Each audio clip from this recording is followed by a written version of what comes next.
What's going on, CPC fans? My name is NarthVader, one of your CPC analysts, and today I am bringing to you week 5 of Top Players of the Week, where I pretty much bring you some outstanding plays from the coaches, and they get awarded.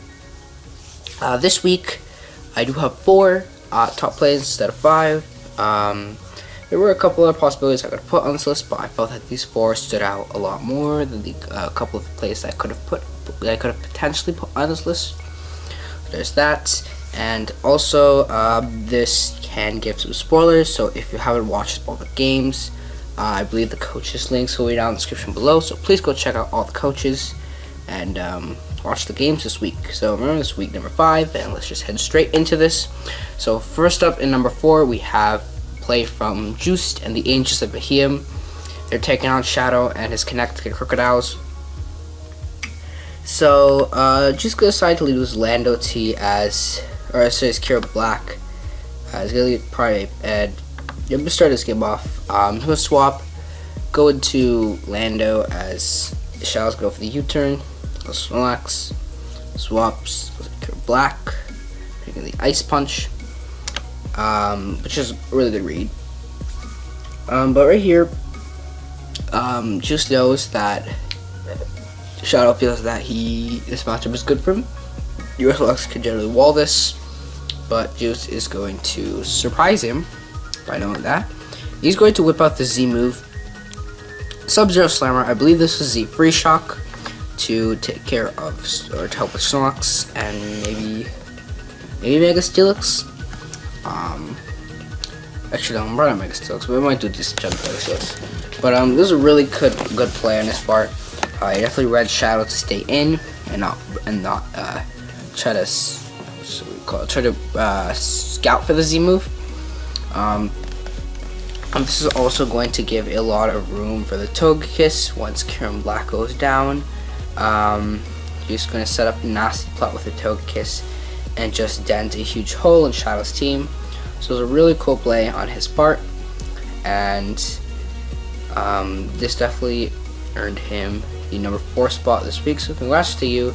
And let's move on to the number 3 spot this week. In the number 3 spot this week, we have a play from Johnny Risepool and his Rhine Valley Guardians. He's taking on Will and the SA Sparse. So unfortunately, Will it's got a load of a really unlucky exchange here, as he misses the Iron Tail against the Clefable as Johnny goes for the Thunder Wave, crippling this Mega Kangaskhan. That's really huge. But Johnny's gonna see this coming. He's gonna see the Iron Tail coming in, so he is going to predict that and go into his Metagross to take the Iron Tail. But it had a big Fire Punch, which does suck. But he's just going to go for the Meteor Mash here, as he doesn't exactly have the best switch into this. He's gonna damage the Fortress a bit and take the Rocky Helbits. But this was a Fortress lure right here that Johnny decided to carry. Because as you can see here, Hazard Stock is a little bit of a problem for his team, and only Latios can effectively remove these hazards. So Johnny's going to pull out the HP Fire and knock out the Fortress. That's really huge because Fortress did a lot of work with Hazard Stack, and it was a good wall for some of his mods. So Johnny definitely taking advantage of that. As normally Fortress does wall Metagross, but not in this case. And thanks to that, definitely eliminated a problem for Johnny's team, thus earning him the well-needed win and the number 3 spot this week. So congrats to you, Johnny. And let's move on to the number 2 spot. In the number 2 spot this week, we have a play from Turkey and the Toronto Luxrays. He's taking on Verd and the Adelaide Zydingos. So Victini's in here. And not wanting to let Reuniclus go down to a V-Crate, he's going to make the swap into Diancie here, as he's gonna go with, as Bird's gonna go for the U-turn, and go into Weavile here, which is definitely a little interesting. But I guess if you take a look at it, I guess Weavile is the best shot at knocking out this Diancie with Iron Tail. Or Metal Claw, depending on what it has. Ranger set. Or the item. Sorry about that. So, Verd is going to go for the Iron Tail, but Turk reveals the Babiri Berry, and he's going to pop a Diamond Storm and knock out the Weavile. Also going to Defensive too, but that was some really good prep on Turk's part, predicting a Steel type move Weavile. Just really expecting that scenario to come into play and slapping a barrier on it. Really good job on his part, and really good play expecting Vert to fall in for the trap that he set up.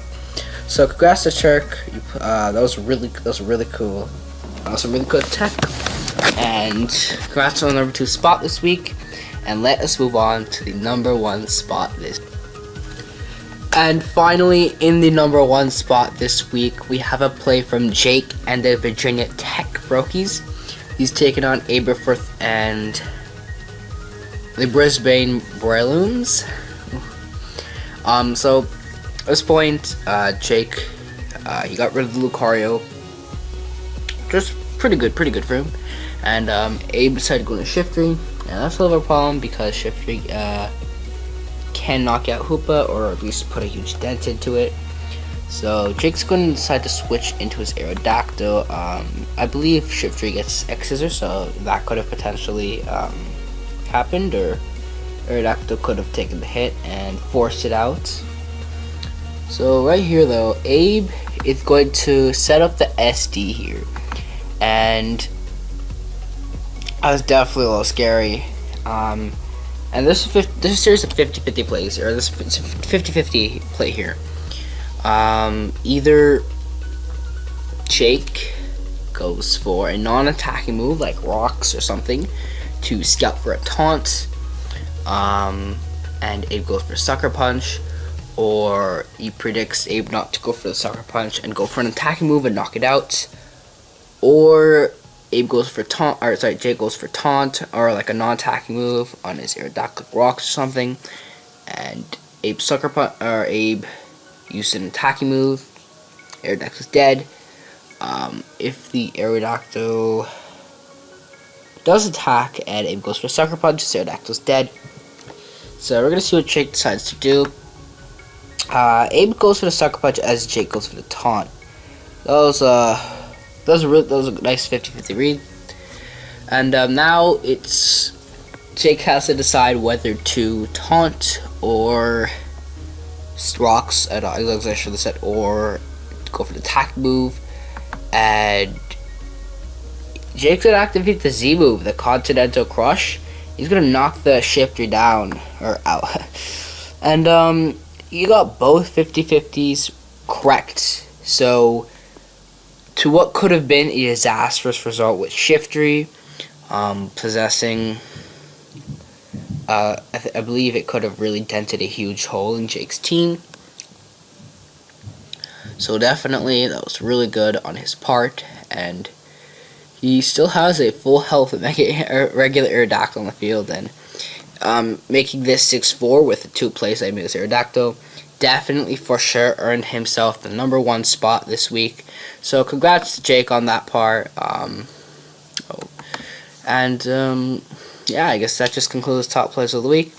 So the coach's links will be down in the description below. Please go check them out. And that just wraps it up for this week. Thank you guys so much for watching. My name is NarthVader, one of your CPC analysts, and I'll see you guys next week.